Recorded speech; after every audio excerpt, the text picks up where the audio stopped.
આશ્રમ છે, જો આશ્રમ છે નારાયણદાસ બાપુનો મસ્ત બધી જ વ્યવસ્થા છે આ આશ્રમમાં. તો હા ભાઈ, શું નામ તમારું? રવિભાઈ. સરસ નાસ્તો, ચા. કેમ છો યુટ્યુબ ફેમિલી? મોજ મારે તો બધાને હર હર મહાદેવ, જય શ્રી રામ, જય દ્વારકાધીશ. તો ફરી એકવાર આજે આપણા નવા વિડીયોમાં તમારા બધાનું સ્વાગત છે. તો મિત્રો, આજે આપણે સંપૂર્ણ ગુજરાત સાયકલ યાત્રાનો થઈ ગયો છે 32મો દિવસ, અને આપણે 3 નાઇટ અને 2 દિવસ આપણે રોકાણા રાજુલામાં ભાવેશભાઈના રૂમ પર, અને હવે જઈ રહ્યા છીએ. અને આપણે આજે જવાનું છે ભગોડા તરફ. એટલે તમને કહી દઉં કે આજે 2-3 દિવસ તો અમે શું કર્યું, એક દાડો તુલસી શ્યામ ફર્યા, એક દાડો ભાવેશભાઈ અંગે તો બધી નિશાળો ફર્યું, અને આજે રાતે અમે જતા મૂવી જોવા. કયું મૂવી જોયા હતા? ધુરંધર મૂવી જતા. એક નંબર મૂવી છે. હું તમને થોડા અંદર 2-3 સીન મૂકીશ. જબ્બર મજા આવી હતી જોવાની. ધુરંધર એકવાર તો જોવું જ જોઈએ, કારણ કે રિયલ સ્ટોરીમાં બનેલું છે ને જબરજસ્ત ફાઇટર છે અને જબરજસ્ત ભાગ ભજ્યો છે જે હીરો છે એને. મજા આવી, બહુ જોવાની મજા આવી. તો ચલો તાણે હવે આપણે નીકળી રહ્યા છીએ. બધું સામાન આપણો કમ્પ્લીટ છે. સાયકલ પણ આપણી નીચે પડી હતી 2-3 દિવસથી, તો એ પણ કરી નાખી છે. કાલે સર્વિસ કરાવી હતી, થોડું જે પ્રોબ્લેમ હતો એ. અને હવે નીકળી રહ્યા છીએ. ટાઈમ થઈ જવાયો છે, 9 વાગવા આવ્યા છે. તો ચલો ભાવેશભાઈ, તમારો ખૂબ ખૂબ આભાર. આવજો, મળીએ પાછા. ચલો તાણે હવે નીકળીએ. હવે ભાવેશભાઈને જોઈએ ક્યારે મળશું, કારણ કે એ તો ના કે ઘરે આવે તો મળતા હોય જ છીએ. તો થઈ ગયા છીએ રેડી, કંઈ ભૂલતા નહીં ને આપણે?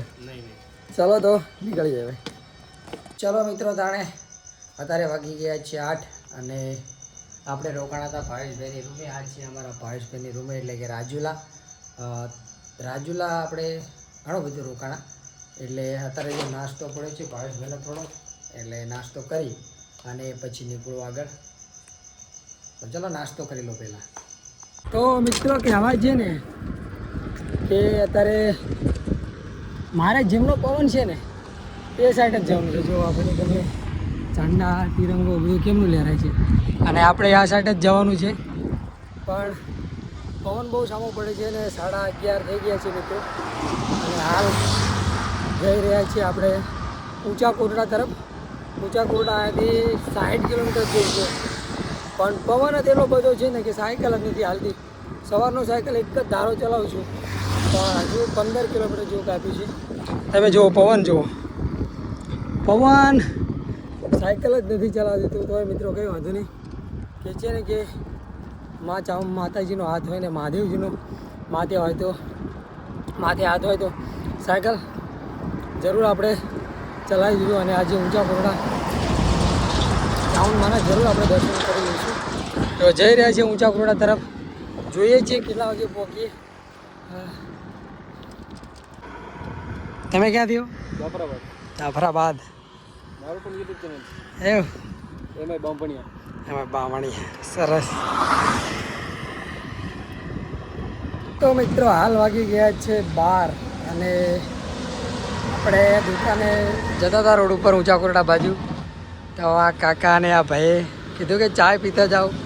તો કહે છે ને કે ગુજરાતીને ચાય પીધા વગર ના ચાલે. બધું ચાલે, ખાવા ના મળે તો હાલે, પણ ચા કોક બોલાવે એટલે ચા તો જરૂર જોઈએ. તો ભાઈએ સરસ મજાની ચા પાધી પીવરાય છે, અને મજા આવી. કાકાને પણ મળીને આનંદ થયો. તો હવે જઈએ. અહીંયાથી ઊંચા કોટડા રહ્યું છે 50 કિલોમીટર, પણ પવન બહુ સામું પડે છે, એટલે મારા ખ્યાલથી સાંજ તો પડી જ જશે. પણ આજની રાત આપણે રહેવાનું છે ઊંચા કોટડા. તો ચલો તાણે મળીએ આગળ. જય શ્રી રામ કાકા. રામ રામ દેવ.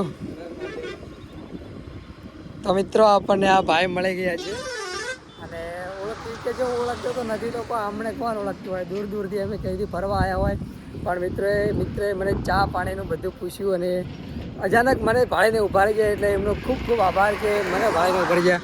તો બહુ જ ગમ્યું તમને ઊભા રહ્યા, એટલે તમારો આભાર. હર હર મહાદેવ. હા ભાઈ, શું નામ તમારું? રવિભાઈ. સરસ નાસ્તો, ચા અને બધું જ કરી દીધું, પાણી સરસ બધું. અને હવે આપણે નીકળી રહ્યા છીએ આગળ. રવિભાઈ થોડો રસ્તો પણ બતાવ્યો છે કે પહેલાં તમે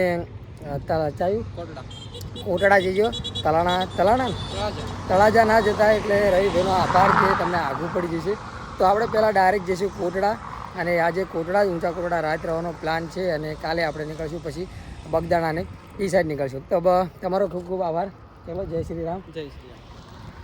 બાપુનું ગામ એટલે કે તલ ગાંજરડા ફરીને આવ્યા 3 વાગે પહોંચી જતા એટલે અહીંયા આગળ એવું છે કે 4 વાગે મંદિર ખુલે એટલે પણ અહીંયા દર્શન કર્યા હનુમાન દાદાના ઘણું બધું છે એમ તો દર્શન કરવાનું પણ મોરારી બાપુ નહોતા મનસુખ મારા ખ્યાલથી એટલે આપણે નીકળી ગયા અને જઈ રહ્યા છીએ ઊંચા કોરડા બાજુ. ઊંચા કોરડા અહીંયાથી 30 કિલોમીટર જેવું બાકી છે. 30 કિલોમીટર થાય છે ઊંચા કોરડા.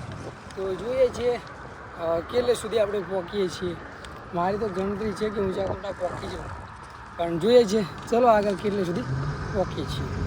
4:55 અને આપણે ઊંચા કોરડા રહ્યું છે મનસુખ 20 થી 25 કિલોમીટર જેવું અંતર રહ્યું છે. પણ જો આ ભાઈ મળ્યા છે ને આ ભાઈ દ્વારકાની યાત્રા કરવાના છે, ચાલીને નીકળવાના છે. હજુ નીકળવાનો કોઈ પ્લાન નથી પણ પ્લાન બનાવે છે એટલે મને પૂછવા આવ્યા કે કેવું રહે છે યાત્રામાં. તો મેં કીધું કે બસ ભગવાનનું નામ લઈને નીકળી જાઓ એટલે એ તો બધું જે થઈ જાય ઓટોમેટિક થઈ જાય. ભગવાનના ભરોસે છોડી દેવાનું બધું. આજે મારે થયા છે 32 દિવસ એટલે હું ભગવાનના ભરોસે બધું છોડી અને કંઈ જ હજુ પ્રોબ્લેમ આવ્યો નથી. તો નીકળી જાઓ, તમને આનંદ થશે. ઓકે જરૂર, થેન્ક યુ, આભાર તમારો. જય માતાજી. છે કે અહીં ક્યાર રાતે સાયકલ હાંકવી ડેન્જર છે, ખબર છે?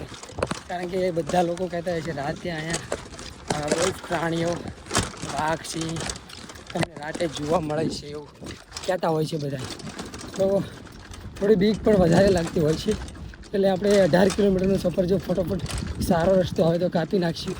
અને તો વચ્ચે નાણ બાપુનો એક આશ્રમ છે ત્યાં જ રાત રહી જઈશું. કારણ કે આ તો રાતનો મામલો કહેવાય. રાતે અહીં કોઈ તમને જમીન દેખાય નહીં. તો મિત્રો હાલ આપણે જઈ રહ્યા છીએ ઊંચા કોરડા તરફ. ઊંચા કોરડા આ રસ્તે રહ્યું છે 18 કિલોમીટર અને ઘણા બધા આ રસ્તો બતાવ્યો છે મને કે તમે આ રસ્તો જશો તો તમને શોર્ટ પડશે પણ રસ્તો બહુ ખરાબ છે, સિંગલ છે. અને આપણે પહોંચી ગયા છીએ નારાયણદાસ બાપુના આશ્રમે અને અહીંયાથી ઊંચા કોરડા 18 કિલોમીટર છે. એટલે આપણે વિચાર્યું કે 18 કિલોમીટર નથી કાપવું કારણ કે અહીં ક્યાં રાતે સાયકલ હાંકવી ડેન્જર છે. એટલે આપણે અહીં નારાયણદાસ બાપુનો આશ્રમ છે. જો આશ્રમ છે નારાયણદાસ બાપુનો, મસ્ત બધી જ વ્યવસ્થા છે આશ્રમમાં. તો આપણે આજની રાત અહીં નારાયણદાસ બાપુના આશ્રમે રહીશું અને કાલે નીકળશું આપણે ઊંચા કોરડા તરફ. તો આજની રાત આપણે આ જ છે. જો છે ને મસ્ત આશ્રમ. તો બસ મિત્રો ચલો તાણે આગળ મળીએ. રહેજો વિડીયોમાં કન્ટિન્યુ.